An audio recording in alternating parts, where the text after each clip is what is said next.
అసెంబ్లీలో అతిపెద్ద పార్టీగా ఉన్న ఆర్జేడీని కాదని ప్రభుత్వ ఏర్పాటు కోసం జేడీయూని ఎలా ఆహ్వానిస్తారని తేజస్వి యాదవ్ రాజ్భవన్ ఎదుట ధర్నాకు దిగారు.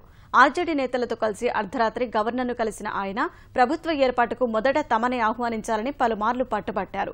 సమావేశం అనంతరం నితీష్ కుమార్పై తీవ్ర విమర్శలు చేసిన తేజస్వి యాదవ్ 2013లో మోదీని వ్యతిరేకించిన వారికి ఇప్పుడు ఎలా మంచివారయ్యారని ప్రశ్నించారు. జేడీయూ భాజపా ముందస్తు ప్రణాళికలో భాగంగానే ఆగమేఘాలపై ప్రభుత్వాన్ని ఏర్పాటు చేస్తున్నాయని విమర్శించారు. భాజపా నితీష్ కుమార్ కు వ్యతిరేకంగా నేడు రాష్ట్ర వ్యాప్తంగా ఆందోళనలు చేపడతామని ప్రకటించారు.